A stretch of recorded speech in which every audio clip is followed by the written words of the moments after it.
la lucha por vencer a la muerte.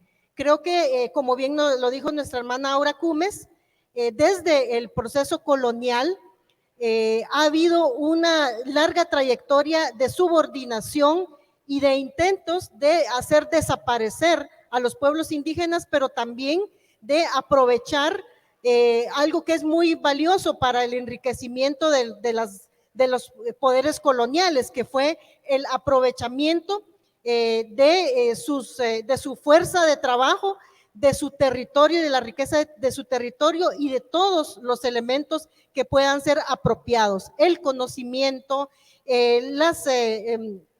y también todas las acciones culturales. ¿Podemos pasar a la siguiente, por favor? Creo que es muy importante decir que hay tres características básicas que se pueden identificar en la lucha y en la resistencia de los pueblos indígenas a lo largo de la historia, desde la época colonial hasta la actualidad. Una es que ha habido una resistencia activa, es decir, una resistencia que primero, en los primeros momentos de la invasión, pasó por la negociación política para tratar de mantener, digamos, la estructura política, la cultura, los elementos espirituales y económicos, pero al no funcionar la negociación política, pues tuvo que haber un enfrentamiento militar, que es lo que conocemos y que de lo que nos habla muchas veces la historia, del enfrentamiento de los ejércitos españoles o castellanos con los de los pueblos indígenas. Pero esa resistencia activa no es solo entonces la negociación política, ni es solo tampoco el enfrentamiento militar que hubo en los primeros años de la colonización, sino que se ha dado a lo largo de todos estos últimos 5 siglos hasta la actualidad y se manifiesta en otras formas de resistencia, como la participación política en múltiples movimientos sociales. Desde los primeros momentos de la colonización, cuando ya se habían perdido las luchas militares, las comunidades trataron de reorganizarse en función de los nuevos sistemas impuestos por los colonizadores. Y de ahí tenemos, por ejemplo, que muchas de las antiguas formas de poder, de decisión, se reestructuraron y se trataron de apropiar de elementos coloniales, como por ejemplo las cofradías indígenas, como por ejemplo también las alcaldías indígenas que buscaron cómo recuperar muchos de los elementos de las formas anteriores de organización, de decisión y de representación política para salvaguardar la mayoría de los elementos posibles en un contexto de violencia, en un contexto en el que se prohibía y se perseguía todas las formas propias de organización y de pensamiento de los pueblos indígenas. Y pues eso ha logrado a lo largo de la historia mantener hasta hoy en día muchos de los elementos que ahora logramos vivir y también que se han reestructurado y fortalecido a partir de los últimos 20 años, que con la finalización del conflicto armado, pues ha habido un espacio un poco más amplio para poderse reestructurar y fortalecer.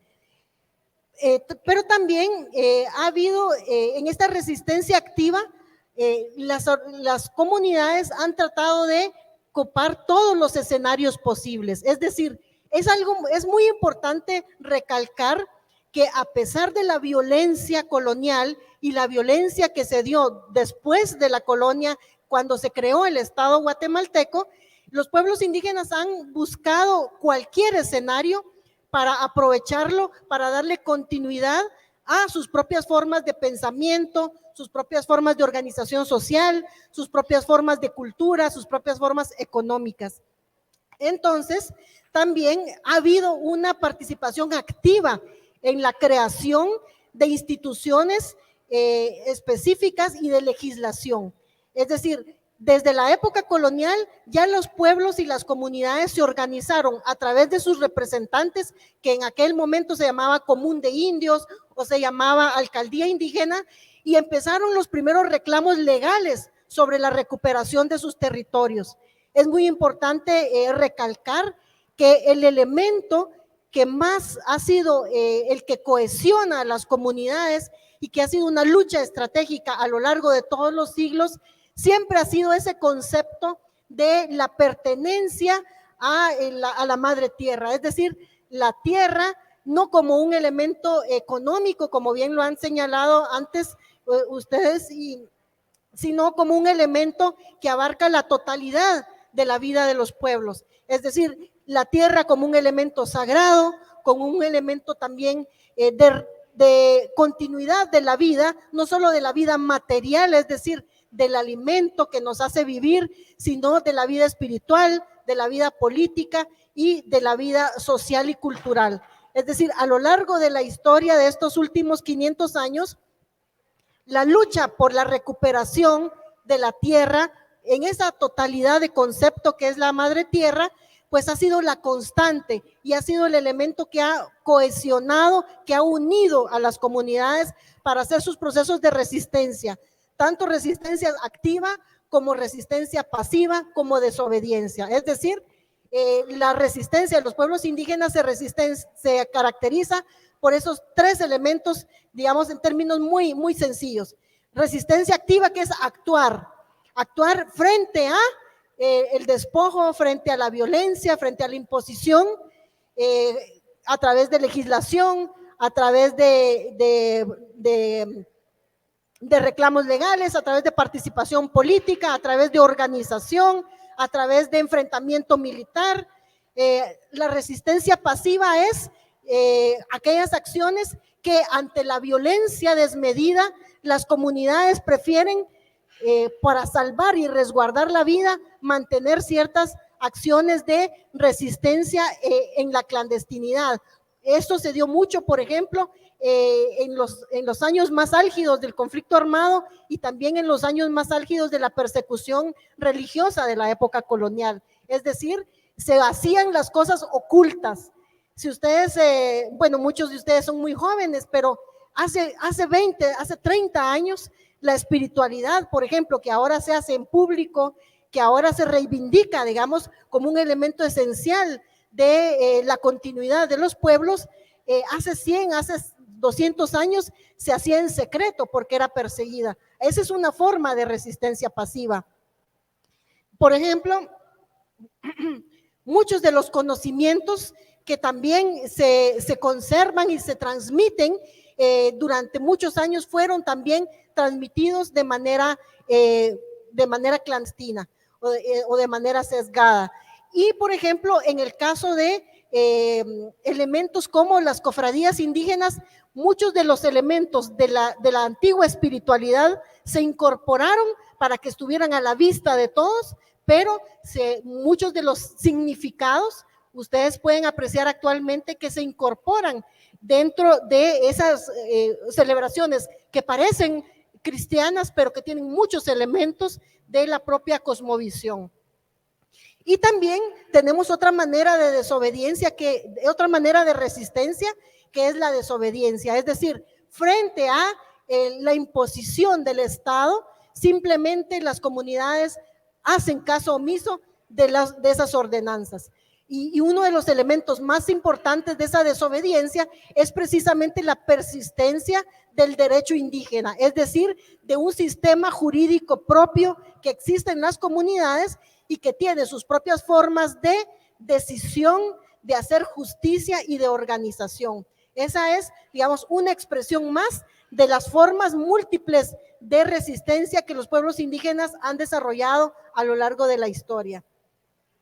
Y recientemente, debido al fin del conflicto armado interno, hay elementos muy importantes que se han venido fortaleciendo y precisamente uno de los más importantes es el proceso de reestructuración, de revitalización de estos sistemas propios de organización de los pueblos indígenas. Es decir, todos los cambios legislativos, todos los cambios en las leyes que se han dado en Guatemala particularmente han sido producto de la lucha de los mismos pueblos. Es decir, desde la reforma que se le hizo a la Constitución en 1985, donde ya al menos se reconoce que Guatemala es un país multicultural, fue resultado de la lucha y de la demanda histórica de los pueblos indígenas y de la participación incluso en las mesas de negociación por los acuerdos de paz que generaron el acuerdo sobre identidad y derechos de los pueblos indígenas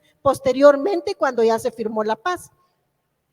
Y luego la ratificación, por ejemplo, del convenio 169 y de muchos otros instrumentos de la legislación o de las leyes internacionales que respaldan la exigencia de los derechos de los pueblos indígenas, también se dio por la participación de muchas delegaciones de pueblos indígenas que participaron en el sistema internacional de Naciones Unidas y de la Organización de Estados Americanos, donde iban delegaciones de Guatemala y de otros países de América Latina y del mundo para reclamar que se reconocieran derechos, y de esa cuenta se logró no solo el convenio 169 en el año de 1989, sino posteriormente la Declaración de Naciones Unidas sobre Derechos de los Pueblos Indígenas y recientemente la Declaración de la Organización de Estados Americanos sobre Derechos de Pueblos Indígenas,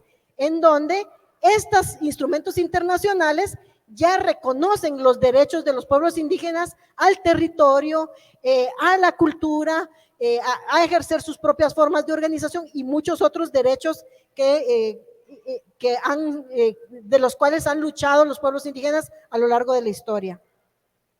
Pero también hay una resistencia muy importante que contiene muchos elementos políticos de cosmovisión, que ha sido la resistencia que tiene que ver con la resistencia cultural de elementos, por ejemplo, como los bailes, las danzas y cualquier otra expresión, la tradición textil, que además los conocimientos, por ejemplo, los conocimientos de las comadronas, los conocimientos de los diferentes tipos de artistas que han subsistido, y que es una forma también en la cual los pueblos indígenas han vertido esa continuidad de sus conocimientos y de su cosmovisión y de sus posicionamientos políticos. Es decir, por ejemplo, la tradición textil no es solo la forma en que nos vestimos, sino también contiene elementos de la visión del mundo, pero también es una forma de resistir y de pervivir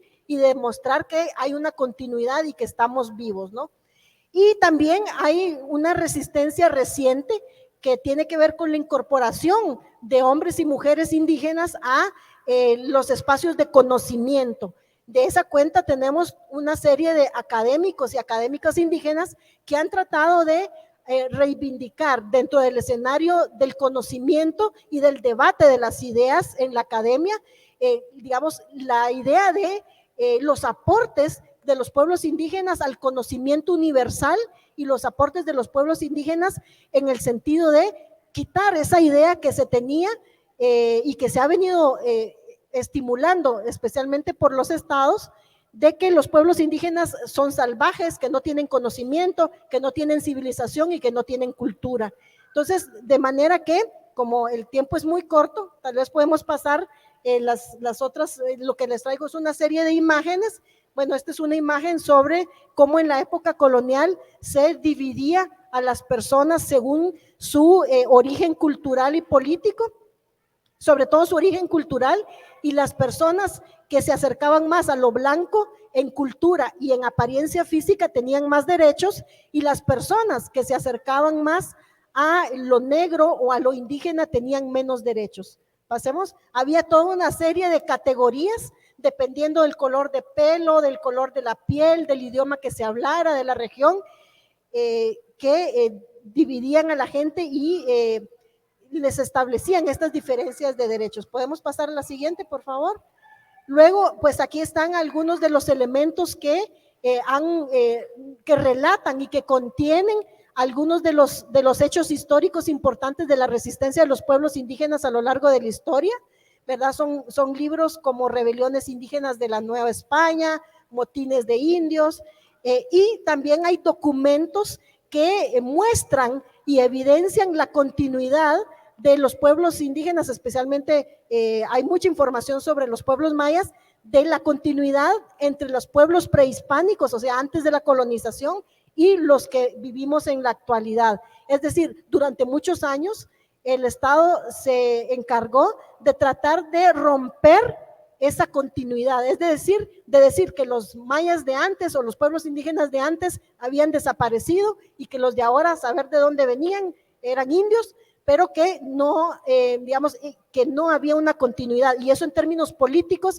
es muy importante porque los convenios internacionales reconocen la existencia de los pueblos indígenas desde antes de la conformación del Estado.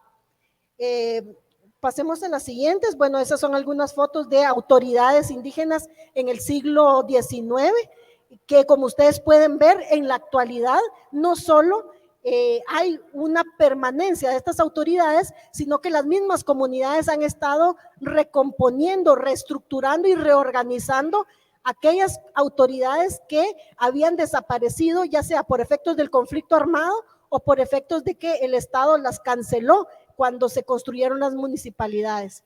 Pasemos a las siguientes. Sigamos, por favor. Esos son, digamos, algunos ejemplos de procesos de reivindicación en los cuales han habido aportes importantes de diferentes formas organizativas.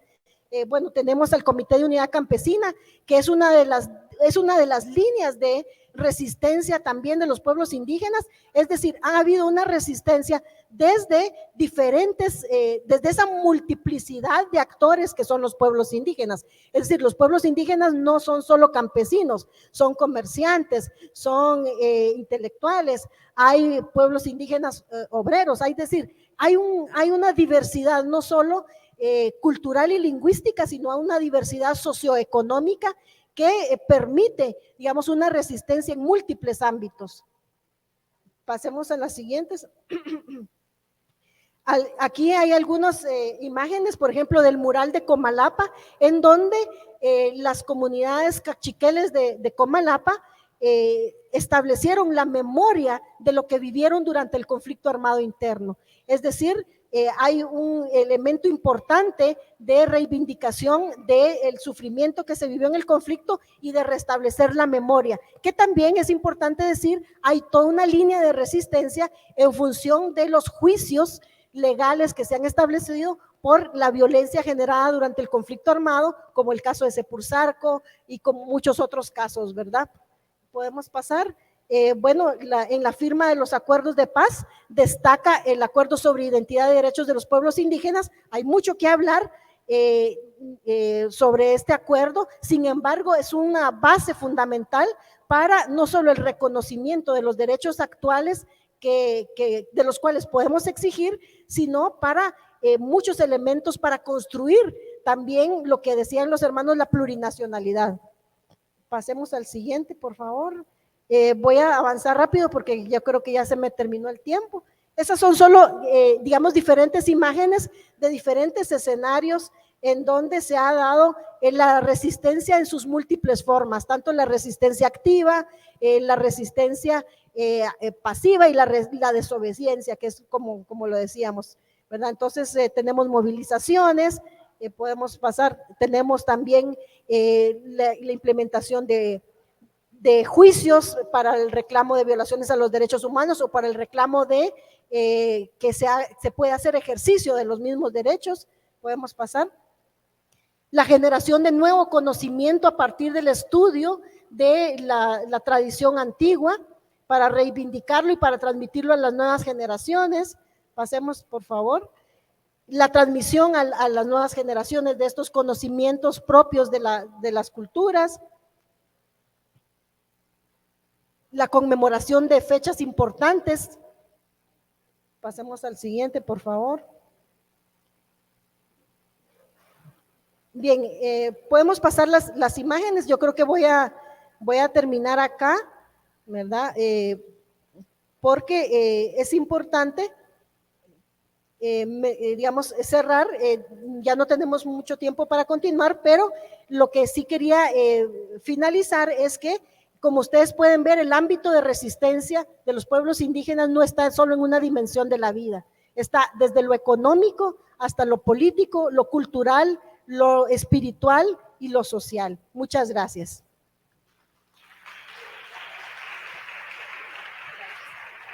Un fuerte aplauso para la compañera Saraya Acevedo, quien nos ha compartido su amplia experiencia como socióloga. A ver, compañeras y compañeros, todos de pie, porque veo que se están durmiendo. Arriba, arriba, arriba. Todos de pie. Un pueblo unido. Más fuerte. Un pueblo unido. Un pueblo unido. Gracias, compañeras. Le vamos a dar el espacio al compañero Carlos Barrientos.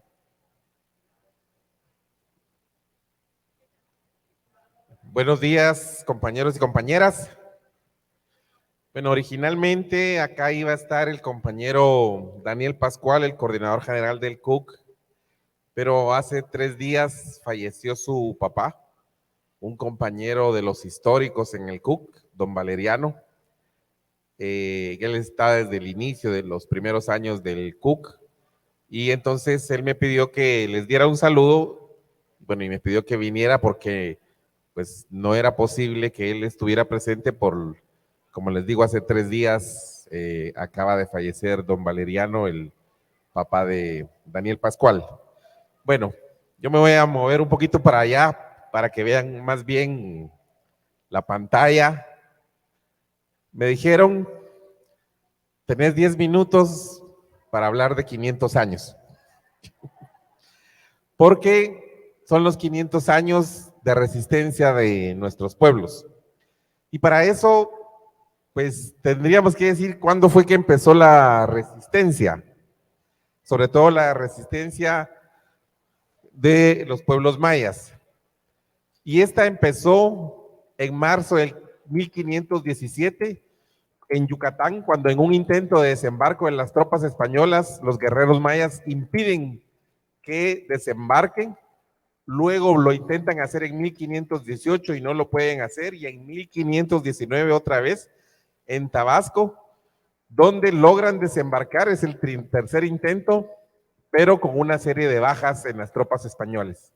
Y aquí hay una primera cuestión que nos ayuda también a ir quitando algunas de las ideas que han estado circulando por ahí, que sobre todo los poderosos han tratado de meternos, que dicen que pensaban que los españoles eran dioses. A los dioses no se les recibe en pie de guerra.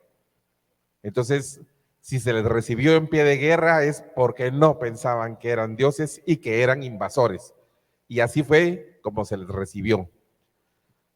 A partir de ahí, entonces comienza la primera resistencia, y algunos que encabezaron la primera resistencia fueron Tecún Umán con varias batallas, Cají-Mosh, que fue también una resistencia que encabezó Cají-Mosh de alrededor de 20 años. Voy a ir un poquito rápido porque, como les digo, en 10 minutos hay que hablar de 500 años de resistencia. Estuvieron también Caibil Balam del pueblo Mam, Caleto Gil en Uspantán, también estuvo Copán Calel con los Chortís, y más adelante se dieron una serie de resistencias, pero aquí hay otro dato importante, compañeros y compañeras.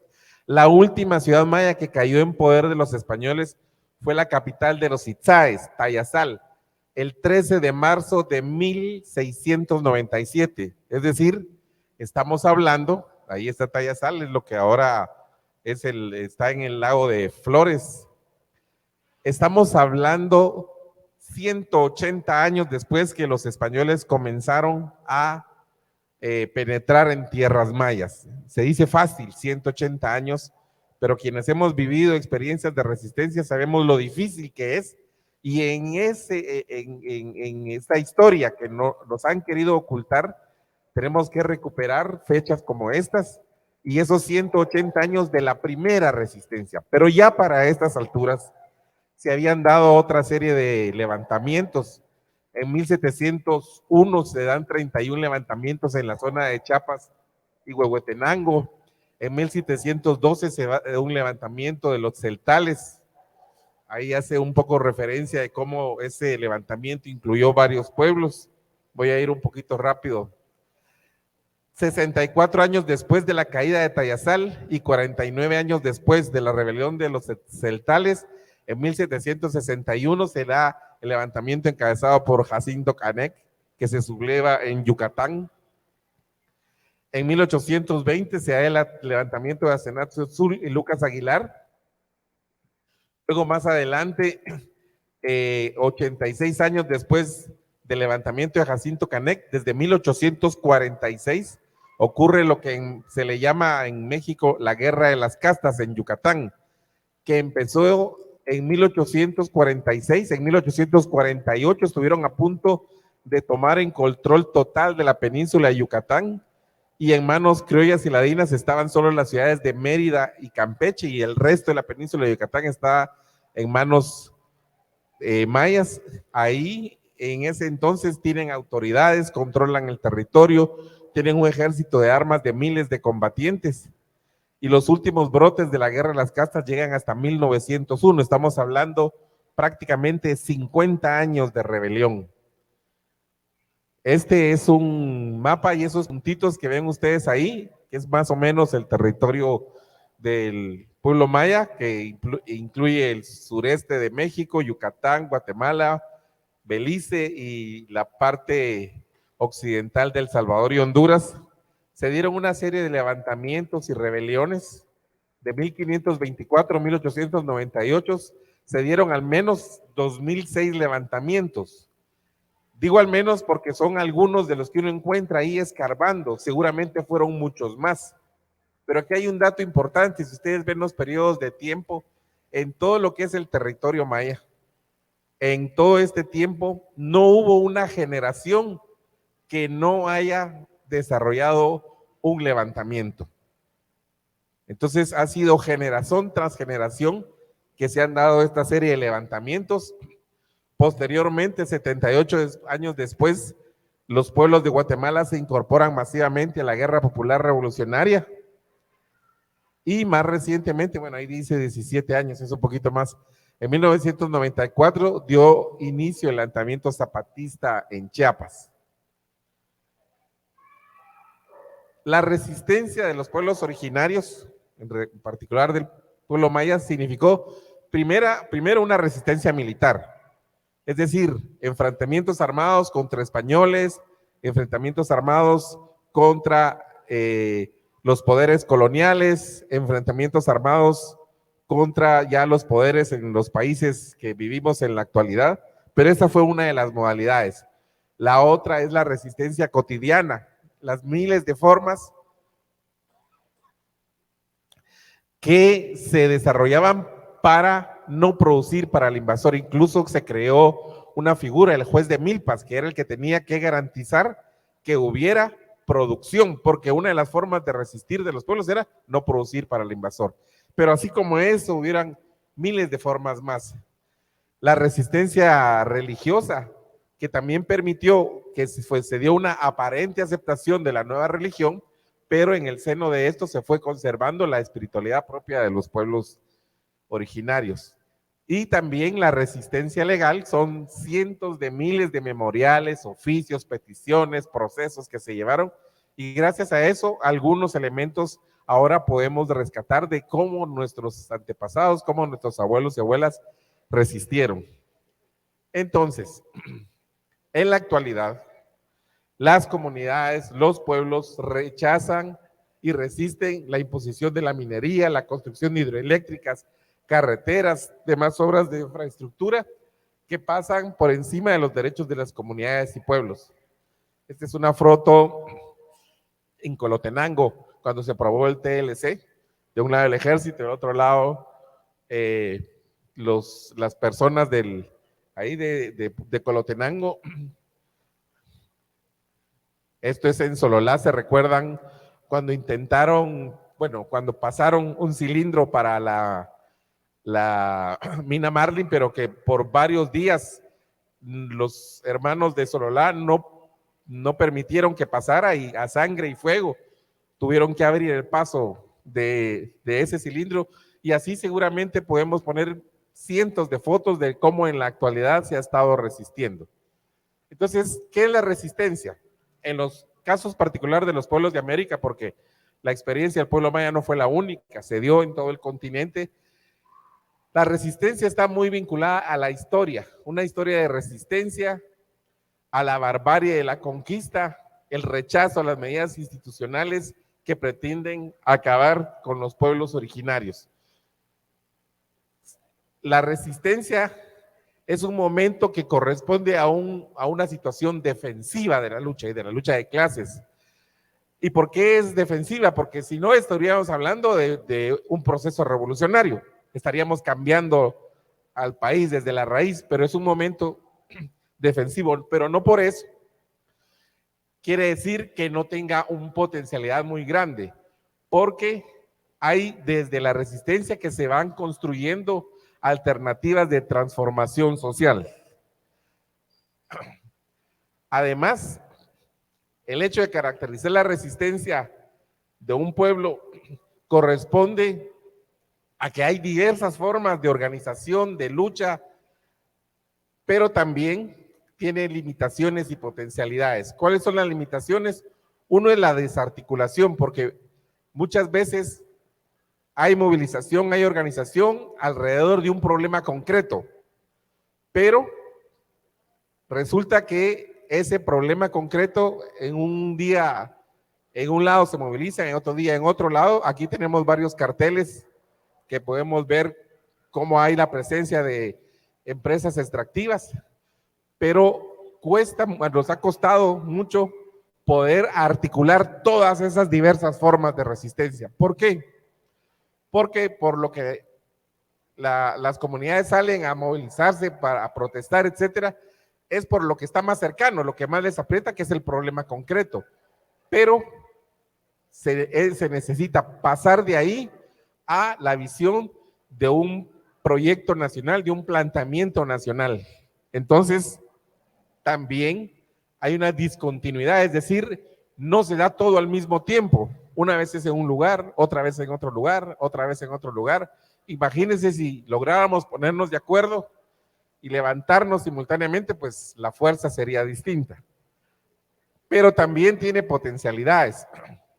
Hay una diversidad organizativa, muchas formas con las personas se organizan.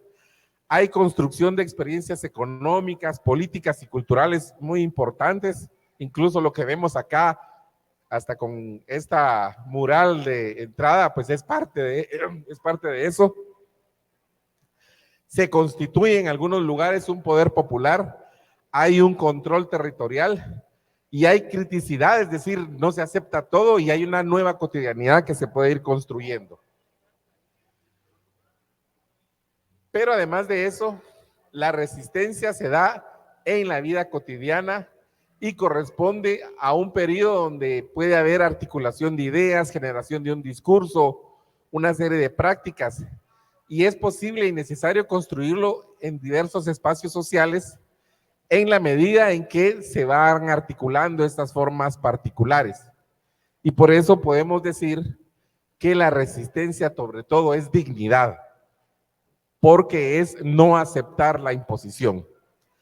Ahora, en estos tiempos, y ya se me acabaron los 10 minutos, es importantísimo, compañeras y compañeros, volver a levantar la bandera de la resistencia. ¿Y por qué digo volver a levantar?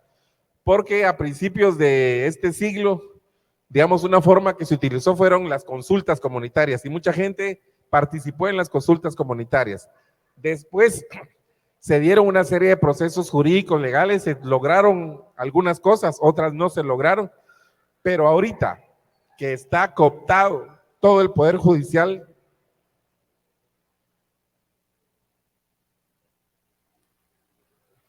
ahorita que podemos decir que no hay Estado de Derecho, como que pareciera que estamos un poco inmovilizados, cuando tenemos razones muchas para resistir, para oponernos a lo que estamos viviendo ahora, que es la imposición de un modelo.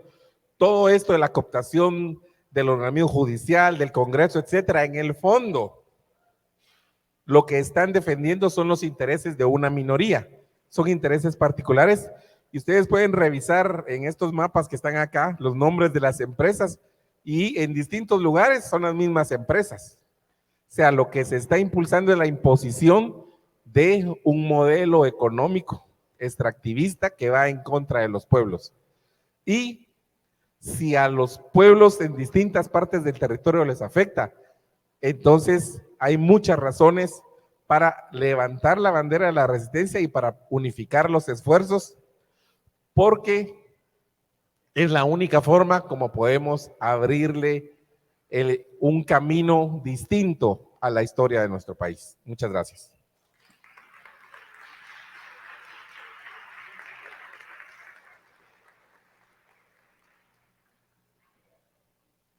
Bien, gracias ahí al hermano Carlos Barrientos. Y vamos a continuar con las intervenciones centradas a las resistencias de las comunidades. Así que vamos a otorgar acá el espacio a la hermana Sebastiana Parr para que también pueda compartirnos cabalmente esas reflexiones sobre las resistencias de las comunidades. Solo que tal vez, como se está transmitiendo también en vivo, ¿verdad? La ponencia de los participantes acá, entonces está como espacio establecido acá, pero no hay pena.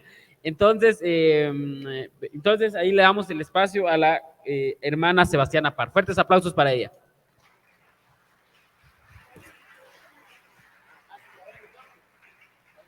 Por favor. Nuevamente, muy buen día a cada una y a cada uno, pues definitivamente conocer la historia nos hace reconocer que como pueblo maya somos herederas y herederos de una resistencia, de hombres y mujeres que alzamos nuestra voz y nos ponemos de pie para exigir dignidad. ¿Es así o no, compañeras y compañeros? La resistencia que han traído nuestras abuelas y nuestros abuelos, hoy día no ha muerto. Ya vimos los datos que los compañeros me antecedieron, los datos que comparten que vienen desde hace cientos y miles de años, pero quisiera partir también que en nuestro territorio maya, desde la filosofía de vida, nosotros y nosotras somos seres interdependientes, no somos seres aislados, pero cuando ya viene la invasión española, vienen otros conocimientos, vienen otras ideas egocentristas que nos vienen a perjudicar y nos dicen que el hombre domina el mundo. Y desde esa filosofía y desde esa manera nos vienen cambiando la forma de pensar, tanto así que creemos que nosotros somos más que el agua, que la tierra, que la vida misma. Pero partiendo de la filosofía que nos han dejado las abuelas y los abuelos, somos seres interdependientes. Es importante entonces entender que mi vida depende, ¿de quién depende nuestra vida? Del agua. A ver, que levante la mano aquí, ¿quién no depende del agua? Todos dependemos del agua, dependemos de la madre tierra, dependemos de los bosques, dependemos de la luna, somos seres que nos interrelacionamos. Sin embargo, por todas estas ideas que nos han metido en la cabeza, creemos que somos más que el agua. Pero también esas ideas han hecho que nosotros ya no asumamos de repente nuestra responsabilidad, porque decimos, hay sequías, hay hambruna, porque Dios así lo quiere, porque somos muy pecadores. Por eso estamos recibiendo nuestro castigo, y está escrito en nuestra comunidad se ve mucho eso, de que de plano se secan los ríos, porque ya eso ya estaba escrito, así tenía que ser, o porque somos muy pecadores, o porque no somos cristianos, entonces viene un castigo y por eso se secan a los ríos. ¿Es así? Aquí estamos en un espacio en donde compartimos. La educación tradicional dice que aquí no, es un sistema bancario, pero a mí sí me gusta que todos compartamos, porque cada uno y cada una de los que estamos aquí tenemos nuestros conocimientos y nuestros saberes. Venimos en este espacio para construir, para analizar, para intercambiar diferentes conocimientos en esta cumbre plurinacional. Por eso es una cumbre plurinacional en donde desde nuestra pluralidad vamos a compartir y vamos a interactuar. Por eso les pregunto, ¿verdad? ¿Quién no depende del agua? Y ustedes dicen, todos dependemos del agua. Ahora bien, también hay ideas impuestas que nos han venido afectando esa resistencia y esa forma de pensar en relación al agua. Recordemos toda la esclavitud también que hubo y toda la masacre que hubo, ese etnocidio que hubo cuando nuestras abuelas saludan el agua, porque nos han enseñado. Hay diferentes momentos, hay diferentes etapas donde las abuelas y los abuelos resisten, y uno de ellas es la espiritualidad. Desde la espiritualidad nos enseñan a saludar el espíritu del agua. Cuando amanece, saludamos el agua. En tiempo de invierno también se hacen ceremonias para el sagrado agua. Y desde ahí que nos dicen que son politeístas, que somos gente que no entendemos, endemoniados. ¿Y por qué hablan con el agua? Si con el único que hay que hablar es quien está arriba. ¿Quién está arriba? Entonces, desde nuestra espiritualidad también ha habido una resistencia educativa, en donde nos enseñan desde la niñez qué es el elemento agua y quién es, no qué es, sino quién es. Es un ser que tiene vida y que de ahí también depende nuestra vida. Las abuelas y los abuelos han resistido desde la organización comunitaria, de defender sus territorios, y en la actualidad estamos presentes las hijas, las nietas y los nietos de los abuelos y las abuelas que nos han dejado esa herencia, y no vamos a agachar la cabeza. Sabemos que hoy día hay criminalización, hay judicialización, pero no vamos a agachar la cabeza porque tenemos dignidad. El agua es un derecho del cual también depende nuestra vida, y cuando este sistema capitalista y colonial viene a privatizar los ríos, está entonces el Estado cometiendo delitos de lesa humanidad. Hoy, en estos días, estamos enfrentando problemas pandémicos en donde el agua también es una de las soluciones, pero en varios hogares no tenemos acceso al agua. ¿Qué vamos a hacer? Es importante reconocer y seguir caminando y seguir también fortaleciendo estas resistencias que vienen desde generación en generación de hace cientos y miles de años, y eso no se va a pagar. Y hoy quienes estamos aquí exigimos dignidad.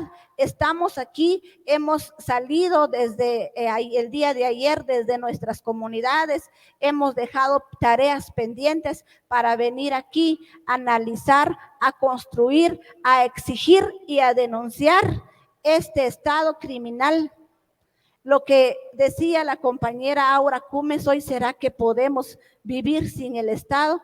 Es que estamos viviendo sin el Estado, porque en nuestras comunidades, por lo menos en mi comunidad, el agua llega por propia organización de nuestras comunidades.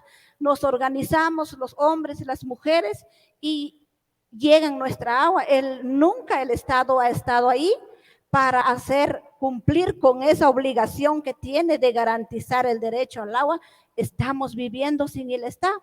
El Estado lo único que hace es perseguir, el Estado que hace es criminalizar, es judicializar a quienes defendemos la vida, a quienes defendemos nuestra nacionalidad desde la filosofía de vida, desde la plenitud de la vida, no desde la acumulación de riquezas, no desde el capitalismo que viene a violentar nuestra dignidad, que viene a violentar los derechos que tenemos. Pero también es necesario entonces seguir con este compromiso, seguir con esta misión en nuestros diferentes territorios. Somos autoridades en nuestros territorios, pero cuando defendemos nuestra tierra, inmediatamente la judicialización y la criminalización. Y en esta cumbre, ¿qué vamos a llevar? ¿Qué vamos a construir? Deberíamos entonces ir amarrando algunas estrategias de cómo nos vamos a ir acuerpando desde lo local, desde lo nacional, para seguir con esa resistencia, para seguir buscando nuestra dignidad, que no es algo que estamos buscando para la parte individual, sino que para nuestra colectividad y para nuestros pueblos.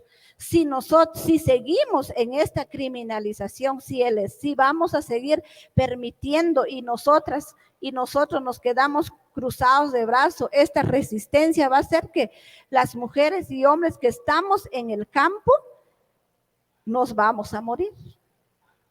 ¿Qué futuro tiene la niñez? ¿Qué les vamos a dejar a nuestras hijas e hijos? ¿Qué vamos a dejar? ¿Qué misión entonces venimos a cumplir? Si nosotros ahora por lo menos tenemos agua, si nosotros ahora tenemos bosques, porque nuestras ancestras han resistido ante este sistema de despojo. ¿Y nosotros qué vamos a dejar? Es necesario pensar en el presente y en el futuro. ¿Qué queremos y qué vamos a hacer entonces si hay un Estado represor, si hay un Estado que viene a criminalizar esa resistencia que hemos venido trayendo? ¿Qué compromiso tenemos las autoridades ancestrales? ¿Qué compromisos tienen las organizaciones? ¿Qué compromiso tenemos cada uno de quienes estamos aquí? ¿Cómo vamos a ir incidiendo en nuestros territorios? Compartirles un poquito nuestra experiencia en Quiché. Estamos organizados desde el Consejo de Pueblos Quichés para la defensa de la vida y la madre tierra. Estamos organizados en las comunidades para promover el derecho al agua, pero también estamos exigiendo y estamos velando por esas licencias que el INAH está otorgando a las empresas que se están llevando nuestros bosques ancestrales, que se está acabando con los bosques, las montañas y los ríos.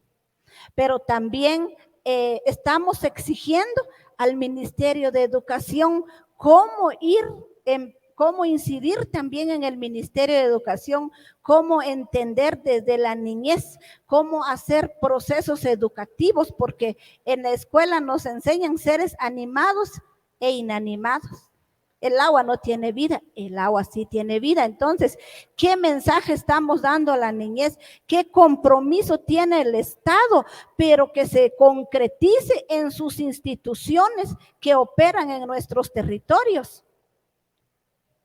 Hay un día mundial, el gobierno dice sí a la vida, a veces en sus discursos, pero en sus instituciones del Estado no se concretiza. Aquí queremos acciones concretas. Hay mucho análisis, hay mucha teoría, pero a veces la práctica, ahí nos quedamos cortos. ¿Cómo estamos en nuestros territorios? ¿Cómo estamos las mujeres en nuestra historia? Las abuelas también han estado presentes, pero no son visibles en los documentos. Pero sin embargo, hoy estamos también las mujeres, y a mí me gustaría que las mujeres hoy digamos, las mujeres resistimos para una vida con dignidad. Me gustaría que todas las mujeres nos paramos y decimos, las mujeres resistimos por una vida con dignidad. Vamos, las mujeres resistimos por una vida con dignidad. Las mujeres resistimos por una vida con dignidad. Pero también sabemos que la resistencia y la dignidad no es responsabilidad únicamente de mujeres. ¿Por qué mencioné ahorita mujeres? Porque las mujeres a veces no somos visibles, nos dicen que únicamente somos para los oficios domésticos y hasta ahí terminó todo, pero aquí estamos las mujeres. Sin embargo, desde nuestra filosofía cosmogónica decimos, hombres y mujeres somos responsables de este proceso de dignidad. Así que, ¿quiénes estamos comprometidos por defender el agua? Nos ponemos de pie todos y todas. ¿Quiénes estamos comprometidas y comprometidos por la defensa del agua? Estamos comprometidos y comprometidas por la defensa del agua. Muchas gracias. Pues este espacio, también yo sí quisiera motivar para que pasemos de la teoría a la práctica. Invitamos para que tomemos acciones, para que nos organicemos aún más en nuestras comunidades, pero también para que nos articulemos en las comunidades, pero también esta articulación a nivel nacional también viene a fortalecer nuestros procesos. Aplaudimos bastante todo el trabajo que se está realizando en este momento y esperamos que esto también sea una buena articulación a nivel nacional por la defensa del agua, por la defensa de la vida, porque hombres y mujeres, herederas y herederos de resistencia, de fuerza, no tenemos agua, estamos muy mal, compañeros y compañeras. Por lo mismo, esperamos que este proceso, que no solo venimos a escuchar y qué bonito y nos vamos, sino que asumamos esos compromisos en nuestros territorios, desde la juventud y también a los niños. Hay que empezar a trabajar con la niñez. No es un compromiso únicamente de adultos, la defensa y la resistencia por la vida, sino que también debemos de empezar con la niñez. Muchas gracias.